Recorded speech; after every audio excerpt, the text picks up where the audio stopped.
Chào quý vị đang theo dõi Polar News hôm nay. Trong bản tin đặc biệt hôm nay, chúng tôi mời quý vị cùng lắng nghe và phân tích những phát biểu chính thức của Đảng Cộng sản Việt Nam và các lãnh đạo cấp cao của nhà nước Việt Nam tại New York ngày 23 tháng 9 năm 2025, bên lề các hoạt động quốc tế quan trọng. Những phát biểu này được trình bày trước cộng đồng quốc tế với thông điệp về một Việt Nam vĩ đại, anh hùng, có nhân quyền, có tự do tôn giáo. Tuy nhiên, đằng sau các tuyên bố đó là nhiều câu hỏi lớn mà dư luận trong và ngoài nước vẫn đang đặt ra. 1. Tổng Bí thư Tô Lâm, Việt Nam anh hùng vĩ đại hy sinh nhiều năm vì chiến tranh. Phát biểu tại New York, Tổng Bí thư Tô Lâm nhấn mạnh rằng Việt Nam là một đất nước anh hùng đã trải qua nhiều cuộc chiến tranh, hy sinh biết bao xương máu để bảo vệ độc lập dân tộc. Ông nhắc lại lịch sử chiến tranh kéo dài nhiều thập kỷ, ca ngợi tinh thần đấu tranh của dân tộc Việt Nam và khẳng định vai trò lãnh đạo của Đảng Cộng sản Việt Nam trong việc đưa đất nước đi đến hòa bình và phát triển. Những lời phát biểu này không mới. Trong nhiều thập kỷ qua, chính quyền Việt Nam luôn đặt hy sinh làm nền tảng chính danh cho quyền lực chính trị của mình.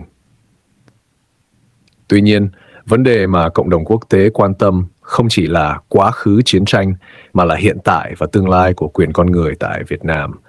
Nhiều nhà quan sát cho rằng việc liên tục nhấn mạnh quá khứ chiến tranh đang được sử dụng như một cách để né tránh các câu hỏi về tự do chính trị, tự do ngôn luận, tự do tôn giáo và quyền của các dân tộc thiểu số. Hy sinh trong chiến tranh không thể là lý do để biện minh cho việc hạn chế quyền con người trong thời bình.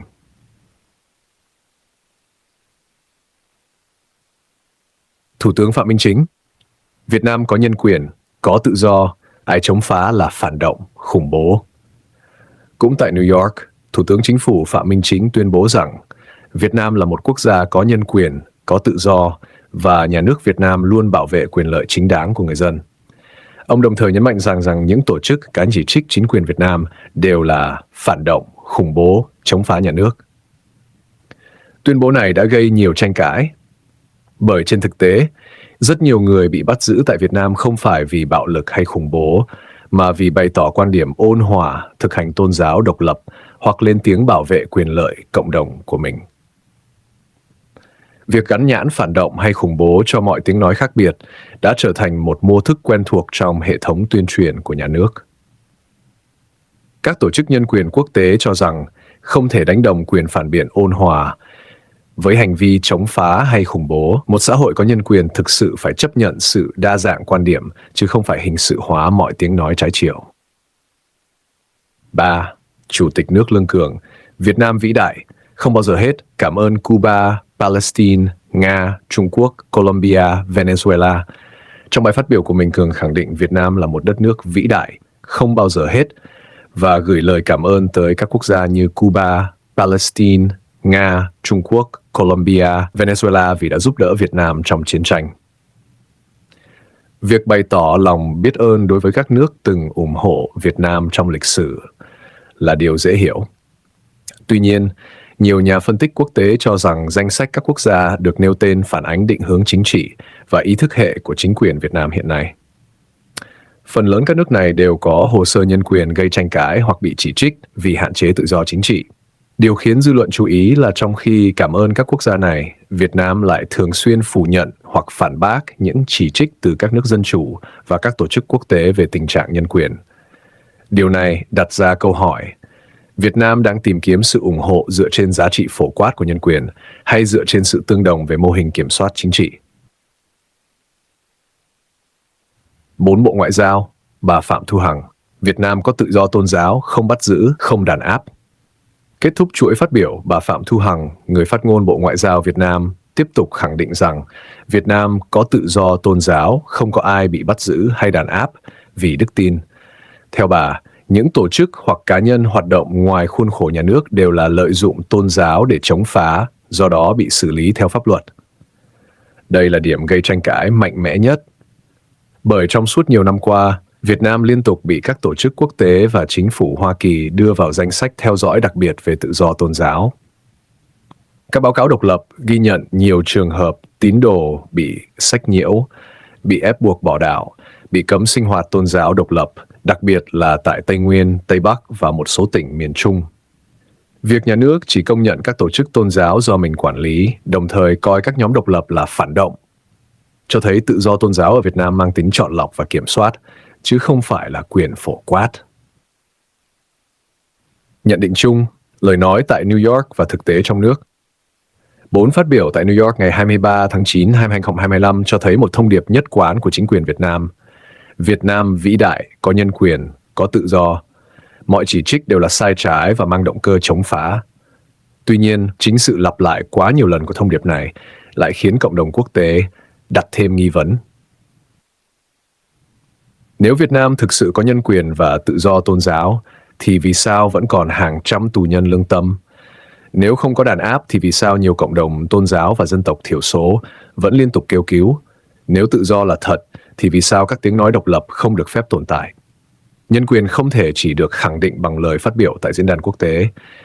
Nhân quyền phải được đo bằng cuộc sống hàng ngày của người dân, bằng việc họ có được tự do nói, tự do tin, tự do thờ phượng và tự do bảo vệ đất đai, văn hóa của mình hay không. Polo News sẽ tiếp tục theo dõi, phân tích và phản ánh những gì đang diễn ra để tiếng nói của người dân, đặc biệt là những cộng đồng yếu thế, không bị chìm khuất sau những bài phát biểu hào nhoáng tại các diễn đàn quốc tế. Theo Văn phòng tuyên bố phản biện chính trị, nhân quyền, tổng hợp tiếng nói của cộng đồng dân tộc thiểu số và phản ánh lên diễn đàn quốc tế.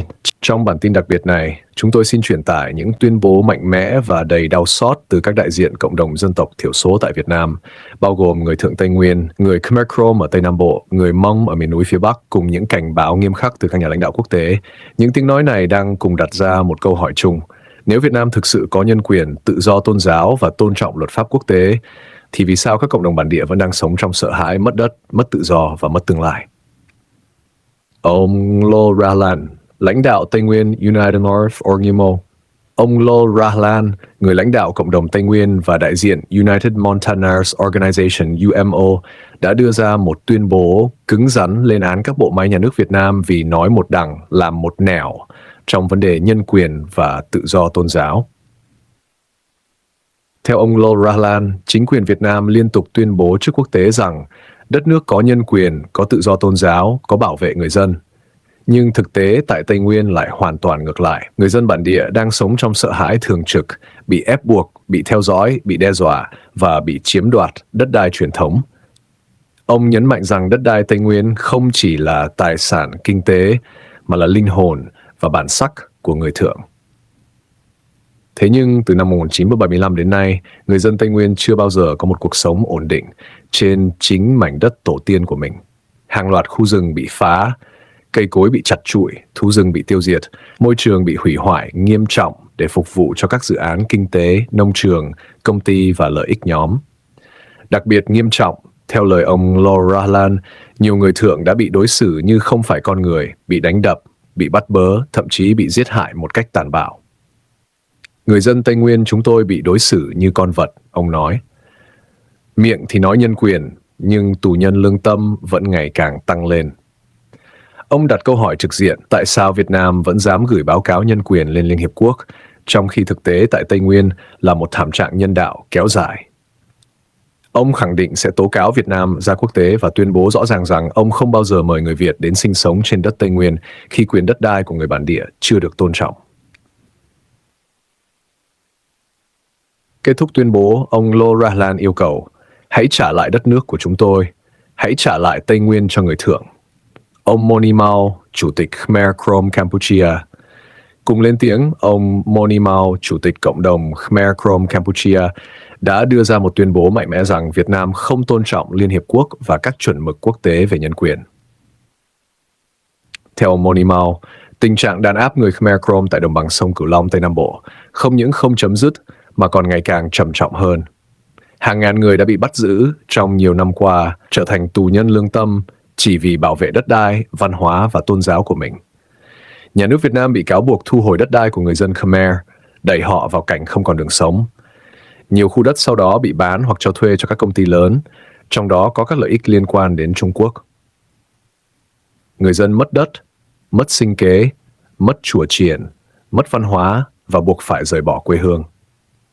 Ông Monimao đặc biệt nhấn mạnh các tỉnh có đông đồng bào Khmer sinh sống như Sóc Trăng, Trà Vinh, An Giang, Vĩnh Long, Bạc Liêu, Kiên Giang và một phần thành phố Hồ Chí Minh, nơi mà quyền của người Khmer Krom đang bị xâm phạm nghiêm trọng. Theo ông, nếu tình trạng này tiếp tục, khủng hoảng xã hội và nhân quyền khu vực này sẽ còn bùng nổ mạnh hơn trong tương lai. Người Mông Việt Nam. Tiếng nói của ông Vàng Chí Minh, đại diện cho cộng đồng người Mông tại Việt Nam. Ông Vàng Chí Minh đã lên tiếng tố cáo tình trạng đàn áp, bắt bớ và chiếm đoạt đất đai tại các tỉnh miền núi phía Bắc như Hà Giang, Lào Cai, Lai Châu, Sơn La. Theo ông, người Mông đang phải đối mặt với chính sách kiểm soát khắt khe, đặc biệt là trong lĩnh vực đất đai và tín ngưỡng. Nhiều gia đình bị buộc phải rời khỏi vùng đất sinh sống lâu đời trong khi không có phương án tái định cư công bằng. Những ai lên tiếng phản đối đều có nguy cơ bị bắt giữ hoặc sách nhiễu. Ông Vàng Chí Minh cũng nhấn mạnh rằng các nhóm Mông Hoa, Mông Trắng, Mông Đen, Mông Đỏ, Đen và không đoài hết mà Mông Xanh không chỉ là các cộng đồng dân tộc mà còn là cầu nối quan trọng để bảo tồn ngôn ngữ, văn hóa và bản sắc Mông. Khi đất đai bị lấy đi, bản sắc đó cũng đứng trước nguy cơ bị xóa sổ. Tổng Donald Trump và thông điệp về luật pháp quốc tế, trong bối cảnh các cộng đồng bản địa đồng loạt lên tiếng, Tổng thống Donald Trump đã đưa ra tuyên bố gây chú ý rằng nếu Việt Nam không tôn trọng luật pháp quốc tế, nhân quyền và tự do tôn giáo, thì Việt Nam không thể tiếp tục đòi hỏi sự tôn trọng từ thế giới. Let us protect religious liberty, including for the most persecuted religion on the planet today. It's called Christianity. And let us safeguard our sovereignty and cherish qualities that have made each of our nations so special, incredible and extraordinary. Ông nhấn mạnh rằng các cuộc chiến tranh trong lịch sử không thể được sử dụng làm cái cớ để che đậy các vi phạm nhân quyền hiện tại. Theo ông, Hoa Kỳ không thua trong việc bảo vệ các giá trị cốt lõi của mình và nước Mỹ sẽ không chấp nhận bất kỳ quốc gia nào coi thường luật pháp quốc tế mà vẫn đòi hỏi sự công nhận. Thông điệp này được hiểu như một lời cảnh báo rằng sự vĩ đại này không đến từ tuyên truyền mà đến từ việc tôn trọng con người, luật pháp và các giá trị phổ quát. Từ Tây Nguyên, Tây Nam Bộ đến miền núi phía Bắc, tiếng nói của các cộng đồng dân tộc thiểu số đang hội tụ thành một thông điệp chung. Nhân quyền ở Việt Nam không thể chỉ tồn tại trên giấy tờ và trong các báo cáo gửi Liên Hiệp Quốc. Khi người dân vẫn bị bắt bớ, mất đất, mất tự do, thì mọi tuyên bố Hoa Mỹ đều trở nên vô nghĩa. Polo News sẽ tiếp tục theo dõi và phản ánh những tiếng nói này để cộng đồng quốc tế không quay lưng trước những gì đang diễn ra. Xin cảm ơn quý vị đã theo dõi Polo News hôm nay.